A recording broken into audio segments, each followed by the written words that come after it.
네, 반갑습니다. 박준현입니다. 시험은 다 잘 마무리하셨죠? 네, 오늘 이제 이번 주가 시험이 다 마무리가 되는 주고, 저희는 한 주 먼저 시험을 운영을 해서 여러분들이 조금 여유 있게 좀 시험 기간이 운영이 됐는지 잘 모르겠습니다. 아무튼 오늘 이 영상으로 한 주차의 수업을 개최를 할 거고요. 오늘 국어교육론 수업은 8주차를 7주차에 시험을 쳤기 때문에 저희가 목요일에 이 학기가 시작을 해가지고 네, 그렇게 지금 7주차에 해당하는 수업을 지금 녹화를 하려고 합니다. 먼저 시험에 대한 채점은 다 이제 마무리가 됐고 여러분들이 너무 잘 써주셔가지고 제가 시험에 대한 피드백을 간단하게 조금 하고요. 그 다음에 저희 오늘 원래 7주차 강의 내용인 수업 지도안 작성과 관련한 수업을 조금 해보겠습니다. 지난 1주차부터 6주차 이 시험까지 해가지고 지도안과 관련된 이야기들 드문드문 계속 조금 나왔었죠. 그래서 여기 표시가 있네요. 네. 이제 책상이 좀 많이 있다고 좀 보니까요. 잠깐만요. 네. 그 시험과 관련된 네. 성결 불러졌네요. 네, 그래서 이 지도안과 관련된 이야기는 계속 뭔가 이야기가 됐었고, 그 지도안을 저희 뭐 교수학습 과정안이라고 하는 그 지도안을 떻게 쓰는지, 또 작년과 재작년에 또 아주 우수하게 제출을 해준 친구들은 어떻게 과제를 수행을 했는지, 뭐 이런 것들에 대해서 좀 이야기를 하겠습니다. 네. 먼저 이 시험에 대한 이야기인데요. 저희가 이제 총 문항이 세 문항이 있었어요. 그래서 첫 번째가 도구교과로 정의하는 그 문제점이 무엇이냐. 그 국어교육론이라고 하는 것이 도구교과로 정의하는데 발생하는 문제점, 그리고 극복 방안에 대해서 본인의 견해를 서술하는 문항이 있었고요. 그 다음 두 번째가 좋은 국어 수업의 요소를 제시하고 본인이 가장 중요하게 생각하는 요소, 그 이유를 제시해라. 그 다음에 세 번째가 학습자가 쉽게 읽을 수 있고 좋아하지만 문학적으로 인정받지 못한 글이 있고 또 학습자가 읽기 어려워하고 좋아하지 않지만 언어 사용이나 우리 문화 계승 창달에 모범이 되고 고전으로 인정받는 글 중에 어떤 것을 제대로 선정해야 하는지에 대해서 근거를 제시하며 논하시오 이렇게 세 문항을 제시를 했습니다. 먼저 제가 여러분들 총 6명이 시험을 쳐주셨는데요. 6분이 전부 다 2번을 선택을 했습니다. 네. 어, 1번과 3번 문항이 결코 그렇게 어려운 문항이라고 제가 생각하진 않는데 아무래도 제가 입수한 정보에 따르면 그 수업 자료 중에 저희 국어교육의 이해의 어떤 그 이론이나 이런 그 뭐랄까요 내용이 좀 명시가 되어 있는 2번 문항, 그 좋은 국어 수업의 조건이라고 하는 교육과정 평가원이나 또 이제 그 다른 뭐 선행 그 요소들 이런 것들이 충분히 제시가 되어 있는 그런 문항이 2번 문항이었던 것 같고 1번과 3번은 조금 제가 생각했을 때는 본인의 견해가 조금 더 작용을 하는 문항이어서 선택을 받지 못했는가라는 생각을 조금 하게 됐습니다. 그래서 여러분들께서 그래도 이제 이번 문항에 대해서도 이 총 6가지의 서로 다른 견해가 있었기 때문에 그 내용에 대해서 조금 구두로 설명을 하고 저희 시험지를 이 PDF를 스캔을 해가지고 공유를 할까 하다가 그건 또 너무 이제 좀 그럴 것 같아서요. 일단은 제가 뭐 간단하게 한 명 한 명의 내용을 좀 소개를 하고 이제 간단하게만 이야기를 하는 걸로 저희 가름하도록 하겠습니다. 일단은 먼저 1번과 3번 문항의 출제 의도는요. 그리고 제가 원했던 어떤 그 답이라고 하는 것은 먼저 국어교과가 도구교과라고 하는 것에 지금 전 학계의 동의를 얻고 있는 상태입니다. 그래서 국어교과는 도구교과다. 그 다음에 저희가 지금 뭐 4차 산업혁명이나 이런 내용들을 가지고 뭐 매체 발전이나 이런 내용들을 굉장히 많이 다루고 있잖아요. 그 특히나 저희 언어학 분야에서는 지금 AI나 뭐 머신러닝, 딥러닝, 또 챗봇이라든지 뭐 이런 다양한 기술적인 4차 산업혁명 기술적인 영역에서 언어학이라고 하는 것이 굉장히 중요하게 다루어지고 있습니다. 실제로 뭐 국어 국문학과나 국어 교육과에서 문법을 전공하시는 뭐 석사 이상만 돼도 지금 뭐 이전에는 뭐 개발자들을 뭐 컴퓨터 공학이라든지 뭐 소프트웨어 공학이라든지 이런 개발자들을 많이 이렇게 채용을 하고 뭐 그랬던 시즌이 이제 한 차례가 흘러갔죠. 그 다음에 지금 이제 각광받고 있는 취업 시장에서 각광받고 있는 전공은 공학도 소프트웨어 공학, 뭐 반도체 공학 물론 다 필요하겠지만 언어학 전공자들이 굉장히 좀 많이 빅테크 기업으로 가고 있다는 뉴스가 있습니다. 그 이유는 일단은 그 교육을 한다고 하는 것을 표상하는 것이 결과값을 내는 것이 결국에는 언어학적인 처리 과정이기 때문에 우리가 수많은 지금 뭐 국립국어원이라든지 뭐 산업통상자원부라든지 뭐 중소기업 벤처 뭐 기업 그라든지 뭐 이런 정부 부처에서 굉장히 많은 수요가 있어요. 그 언어학 전공자들에 대해서. 근데 이제 그런 것들이 결국에는 국어라고 하는 과목이 도구 교과로서 조금 기능을 하게끔만 해서는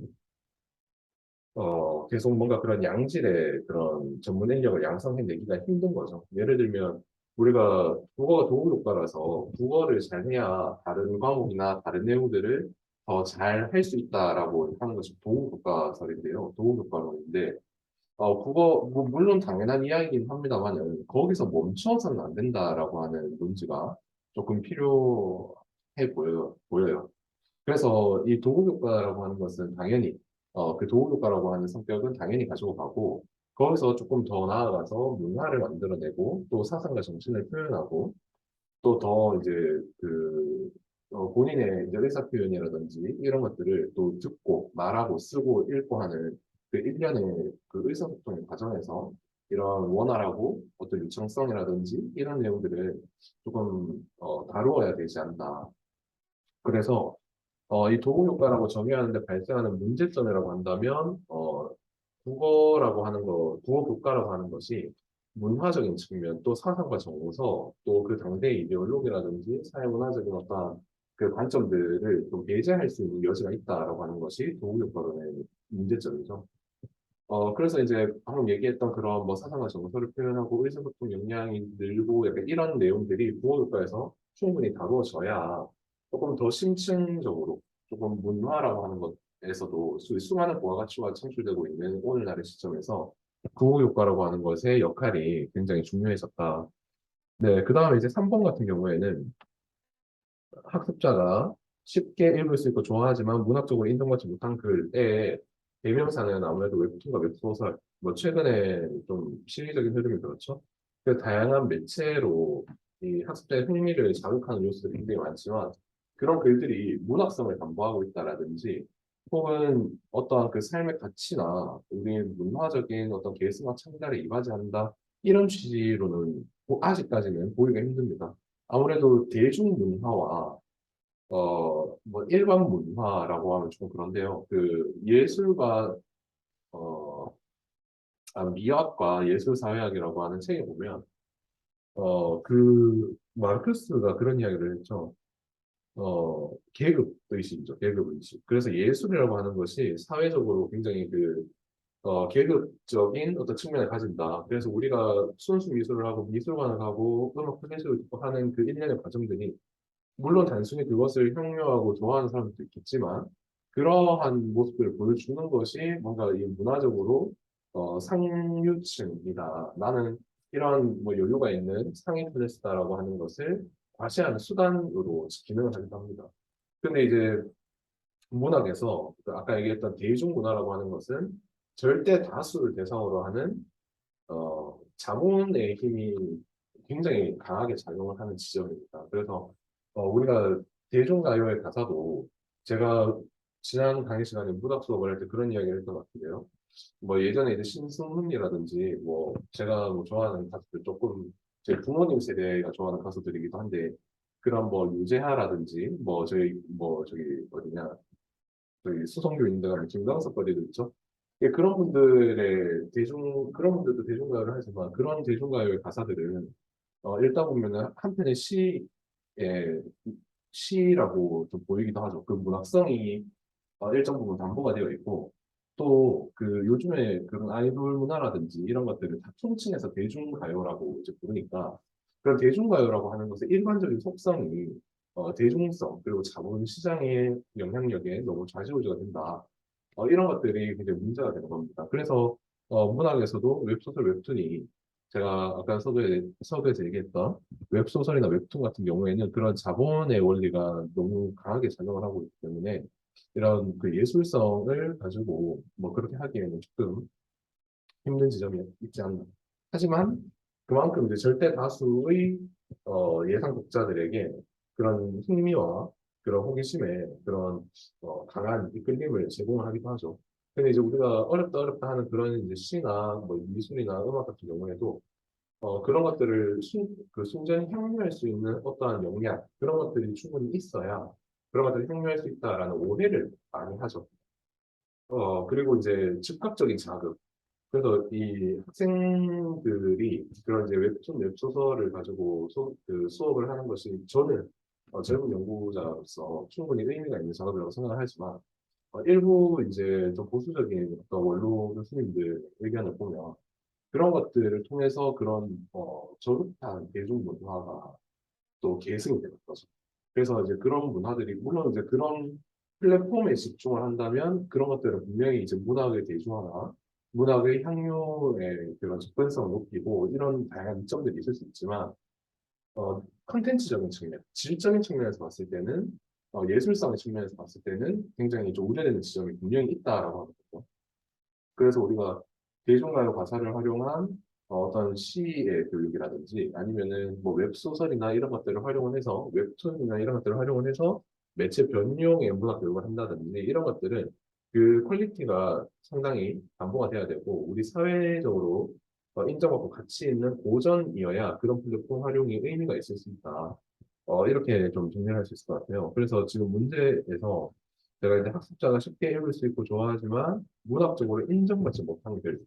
이게 이제 다양한 요한 문구 주변에는 다양한 어떤 맥락들이 있을 수가 있는데요. 아까 얘기했던 웹툰, 웹소설처럼 기술 기반, 우리 웹 기반의 어떤 접근성이나 플랫폼의 그런 이제 흥미 요소 이런 것들의 긍정적인 모습을 좀 취하고 그리고 학습자가 읽기 어려워하고 좋아하지 않지만 언어 사용이 모범이 되고 고전으로 인정받는 글을 문학교육의 주제로 삼아야 된다라고 하는 취지에서는 그러한 이제 이 질적 컨텐츠, 그 컨텐츠의 질적인 측면은 반드시 담보할 수 있으면 좋을 것이고 그런 것들이 이제 다양한 학습자가 쉽게 읽을 수 있고 좋아할 수 있도록 뭔가 그런 다양한 뭐 매체 변형이라든지 플랫폼 활용이라든지 뭐 이런 것들이 좀 융복합적으로 작용이 돼야 되는 지점이다. 일단 저는 그렇게 이제 의도를 해서 이렇게 두 가지 문제를 더 냈습니다. 물론 선택하지 못했지만 여러분들이 충분히 이 문항을 보면서 이 일주일 동안, 뭐 일주일을 온전히 이 문항을 고민하는 데 쓰지는 않겠지만, 그래도 이 세 가지 문제 중에 어떤 것을 해야 되겠다라고 고민을 하고, 또 뭐, 한두 번이라도 어떤 그 포털 사이트에 뭐 검색을 한번 해보고, 뭐, 논문이나 이런 것들을 조금 찾아보고, 이런 과정들을 거쳤다면, 그걸로 충분히 뭔가 교육적인 의의는 있을 거라고 생각을 합니다. 네. 그래서 이제 첫 번째로, 일단은 이렇게 이제 문항의 출제 의도나 뭐 예상 제가 이제 기대했던 그런 답변에 대해서 1번, 3번에 대한 이야기는 했고요. 이제 여러분들이 모두 만장일치로 선택을 해준 2번 문항 같은 경우에는 전부 다 이제 보시면은 그 이주석, 그 교재에 있는 그 이주석과 한국교육과정평가원의 2002년, 2006년의 연구를 네. 모두 이제 써주셨어요. 그냥 한 명 빼고는 모두 이제 이 내용들을 다 인용을 해주셨는데요. 어, 네, 그렇죠. 아, 그냥 두 명인데 두 명. 아, 세 명입니다, 세 명. 아, 죄송합니다. 이게 이제 그, 한 분, 네, 한 분, 이제 외국인 분은 이제 그렇게 이론을, 본인의 이제 견해를 토지가 처음부터 끝까지 이제 본인의 견해를 써주셨고요. 그리고 이제, 어, 여기 이제 두 분은 K와 L 학생은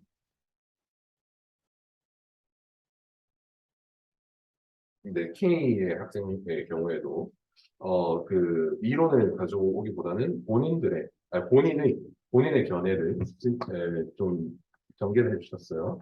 근데 이제 이게 이제 특징적인 것이 뭐냐면 굉장히 이제 중요한 지점은 학생의 눈높이에 맞추어 수업을 해라라고 이야기를 합니다. 그래서 눈높이 교육, 그 이 K라고 하는 이 친구가 네, 그 중에서도 가장 중요한 것은 학생의 눈높이에 맞춰 수업하는 것. 그리고 학생의 흥미, 그리고 학습 능력이 떨어질 수가 있다. 그래서 눈높이 교육을 해야 되고, 그리고 방과후 수업을 활용을 했으면 좋겠다. 그리고 눈높이 교육을 제공해줄 보다 효율적인 방안은 바로 현재 화제가 되고 있는 블렌디드 러닝을 활용하는 것이 해답이 될 수 있다. 그래서 블렌디드 러닝으로 온오프라인을 복합적으로 활용을 하면서 이런 그 학생들의 그 수준 차이나 이런 뭐 진도에 대한 네, 뭐 네, 이런 이야기들을 좀 해줬습니다. 네. 그래서 자기주도 학습을 유도할 수 있는 좋은 방안이 될 것이라고 생각합니다. 뭐 이렇게 마무리를 해줬고요. 그 다음에 이제 L 친구의 경우에는 어, 네, 조음에 대한 정의가 필요하다. 그래서 최고의 결과를 산출하는 것이라고 정의를 한다면 도구적 교과의 성격을 지닐 것이고, 좋은 국어 수업의 요소 또한 수단적인 가치에 있어서 학생에게 최고의 결과를 가져다 줄 방안이 포함된다고 볼 수 있다. 그래서 최고의 결과, 라고 하는 것은, 대입을 준비하는 결과로서 시험에서 높은 성적을 의미하기도 하고, 이 본인의 견해는 자신의 인생에서 보다 바람직한 가치관을 형성하여 계획하여 살아갈 수 있도록 하는 것으로 정의하고자 한다. 이렇게 이야기를 해줘요. 그래서 첫째로 좋은 국어 수업의 요소는 교사의 보조적인 역할. 그래서 이 떠밀어주는 식의 수업이 아니고 학생들이 능동적으로 역량을 함양할 수 있도록 해야 된다라고 하고요. 그런 측면에서 보조교사의 역할이 매우 중요하다라고 합니다. 네, 두 번째로 어, 문학 작품에 대한 강의식 수업이 아니고 온전한 이해를 목표로 하는 수업을 생각해 볼 수 있을 것이다. 그래서 뭐 또래들과 논해보는 과정, 또 이분법적 상호를 심화시키는 교육 방식보다는 작품에 대한 온전한 이해를 통해서 삶에서 배울 수 있는 가치들을 생각해 볼 수 있도록 지도할 것이다. 이렇게 이야기를 했네요. 그 다음에 세 번째로 다양한 관점에서 문학 작품을 감상할 수 있는 수업 방식을 생각해 볼 수 있다. 그리고 마지막으로 한 학생이 성장하여 한 명의 성인이 되어 삶을 살아갈 때 자신의 올바른 가치관에 따라 삶을 지속할 수 있도록 도와주는 것이라고 본인 정의를 했고, 그래서 능동적으로 사고하고 역량을 발휘할 수 있는 수업을 앞으로 해 나가겠다. 이렇게 전개를 해줬습니다. 이게 이제 문학에 조금 치우친 견해기는 하지만 우리가 이제 의사소통 교육이라든지 특히나 이제 독서나 뭐 고전 뭐 이런 다양한 영역에서 조금 더 이제 이야기가 됐으면 좋았을 것 같은데 지금 셋째까지 중에 둘째, 셋째가 모두 문학에 국한된 이야기여서, 네, 조금 더 이제 고민을 할 필요가 있을 것 같습니다. 네, 그 다음에, 이제 또 L 양인데요. 이두 번째 L 양입니다. 수업은, 수단으로서의 언어와 학습 대상으로서의 언어를 다루는 수업이다. 그래서 매우 중요하다. 그리고, 좋은 국어 수업이 되기 위해서는 무엇이 필요할까? 국어 수업이 균형 있는 수업이다. 그래서 수업 요인이라고 하는 것이 있고요. 국어 요인이라고 하는 것이 있습니다. 그래서 수업 요인은 그런 이제 맥락이라든지 뭐 교사의 질, 또 학습 환경 뭐 이런 것들을 의미하는 거고, 국어 요인은 이런 지식적인 측면을 이야기하는 거네요. 자, 그 다음에 이제 이주섭 선생님을 좀 꺼냈고요. 그 다음에 본인이 가장 중요하게 생각하는 것은 대중매체를 활용해서 대중문화를 수용하여 국어과의 외연 확장을 하는 것이 현 시점의 시의적인 어떤 이슈다. 그 다음에 당대의 언어 사용 현상이 반영된 결과물로서의 그 대중매체, 대중문화 이런 것들을 매체 문식성, 매체 활용, 대중문화 수용 등에 주목을 하고 있음에 좀 주목을 했고요. 그래서 국어과의 외연 확장이 중요하다. 그 다음 이어서 이제 매체 문식성을 길러주는 것이 앞으로의 국어 수업에서 굉장히 중요할 것이다. 그 다음에 생활 양식에 영향을 주는 매체, 매체가 결정하는 생활 양식. 그래서 예전에는 생활 양식에 영향을 주는 매체 정도로 이제 정의를 했었는데, 이제 오늘날에는 매체가 생활 양식을 결정한다라고 이렇게 언급을 하고 있습니다. 그 다음에 교수 학습에 대한 장기적인 지원이 중요하다. 이 교수 학습이라고 하는 것이 여기서 이제 이야기하는 것은 그런 수업 요인으로 보이는데요. 급변하는 시대에 뭐 교수법과 학습법 이런 것들을 좀 다채롭게 운용할 수 있도록 이야기를 해줬으면 좋겠다라고 이야기를 하고 있습니다. 네, 선생님 좀 잘 썼고요. 그다음에 네, 우리 네, 자, 일단 첫 번째로 수업 자료와 수업 매체가 잘 준비된 수업. 두 번째가 교수가 활발하고 재미있는 성격. 그다음에 세 번째가 교수와 학습자가 상호작용. 네 번째가 단순하고 짧게 또 임팩트 있는 자료. 네, 이렇게 했습니다. 그래서 여기는 이제 요거는 외국인 학생의 답지예요. 그래서 이제 요거는 좀 말씀을 어, 공개를 해도 되겠죠. 네, 외국인 학생이 자료라서 아무래도 이제 모국과 이제 여기 한국과의 교육 체계나 이런 것들이 조금 차이가 있어서 국어 수업이다 하는 것이 굉장히 조금 다르게 다가갔을 수도 있을 것 같습니다. 특히나 이제 그럼에도 불구하고 이제 국가나 국적을 막론하고 또 학년급이나 이런 것들을 막론하고 우리가 모국어 수업이라고 하는 것은 수업이라고 하는 그 자체에 주목을 해서 좀 전개를 해준 것 같아요. 그래서 이제 수업 자료와 수업 매체를 잘 준비하고 교수자가 학습자랑 충분하게 상호작용을 하고 흥미 있는 좀 성격이었으면 좋겠다. 제가 그렇게 활발하고 재미있는 성격이었는지 모르겠습니다. 네, 그 다음에 넷째가 단순하고 짧게 자료를 썼으면 좋겠다. 뭐 이렇게 좀 일반 교육학적인 측면에서 단계해줬고요. 모국어의 영역을 조금 더 이 포커싱 하면은 더 좋은 학교가 될 것 같습니다. 그 다음에 이제 어, Y 양의 Y 맞겠죠? 네, Y 양의 답입니다. 굉장히 이제 잘 썼다고 저는 생각을 했는데요. 역시나 이제 이주섭 선생님의 연구를 좀 이제 인용을 하고 있고요. 그 중에서 학습 활동에 대한 체계적인 안내, 그 자료의 효율적 활용, 네, 그 세부적으로 학습 자료 및 매체 활용 계획, 여기 교육과정 평가원 인용을 한 이 두 가지의 이론에서 공통적으로 학습 자료와 매체, 또 교과서, 또 수업 교재 이렇게 이제 점점 포커싱을 하고 있습니다. 그리고 이제 나마스테를 예로 들고 있는데요. 이제 저희 보호교육과의 미동주 교수님의 연구를 또 예로 들고 있습니다. 그래서 어, 다문화 소설 나마스테가 어떻게, 우리 이제, 원래 이 나마스테는 그 다문화이기 때문에, 그 내용이 있죠. 약간 다문화 역량이나 그 타자 이해 영역에서 많이 다루어지는 소설이고요. 미래인 교과서에 이 소설이 이제 실려 있음을 언급을 하면서, 이 교과서가 결국에는 이 완전한 텍스트가 아니다라는 이 논문을 인용을 하고 있습니다. 결국에는 그 근거로는 이 나마스테에서 이 인물들을 표상하는 교과서를 중심으로 교과서에 수록되어 있는 이 단편적인 부분에서 인물을 표상하는 방식이 굉장히 조금 문제가 있지 않나라고 이야기를 하는 논문이고요.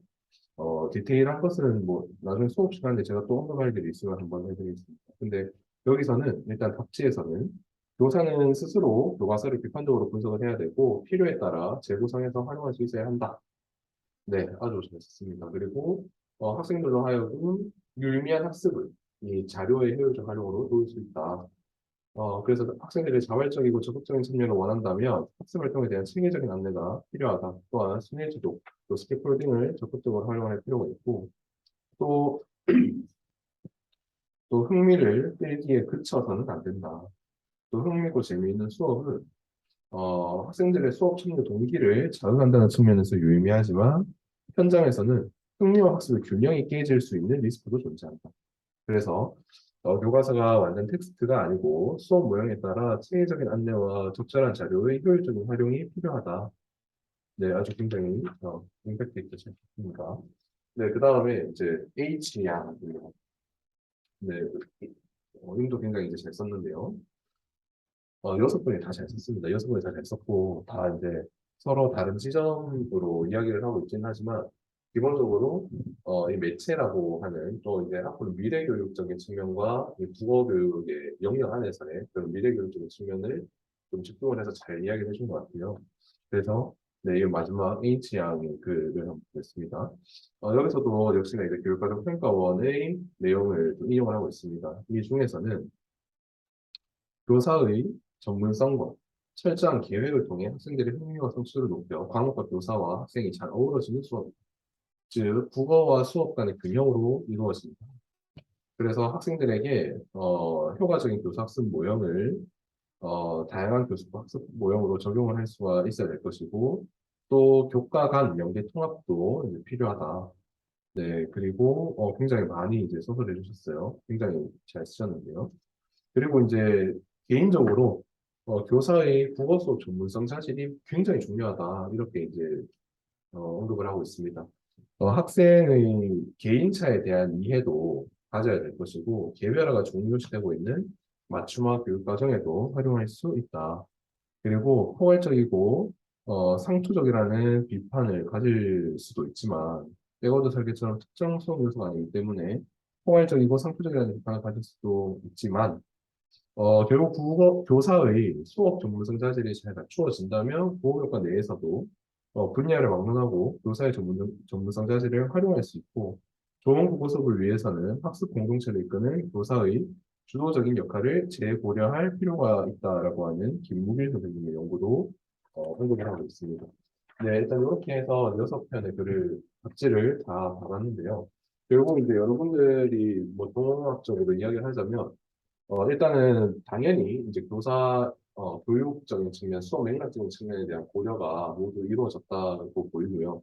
그 다음에 이제 두 번째가 국어의 한정에서 뭔가 그 처음에 이제 왜냐하면 문학이라고 하는 것에 조금 더 이제 축소된 영역으로 이야기를 했지만 뒤에 이제 국어 그 수학이나 영어 뭐 일반 사회라든지 뭐 이런 교과와 이 다른 국어의 지점에서 이 국어라고 하는 거, 국어 교사, 좋은 국어 수업이라고 하는 것에 조금 더 이제 뭐 6편의 글들이 모두 조금 더 포커스가 맞춰지면 더 좋을 것 같아요. 뭐 일반화해서 이야기하기 좀 그렇지만 또 이제 지문식성이라든지 뭐 이런 이야기들을 좀 꺼낸 아주 좋은 이제 글들도 있었고 또 이제 학습 자료의 활용이라든지 이런 내용들도 이제 굉장히 잘 해줬지만 그런 것들이 결국에는 이 국어라고 하는 영역에서 이 교육학적인 측면과 교수법 또 일반 교육학 이런 내용들 이라고 하는 이 기반 위에서 국어라고 하는 교과만이 가지고 있는 내용은 무엇인가?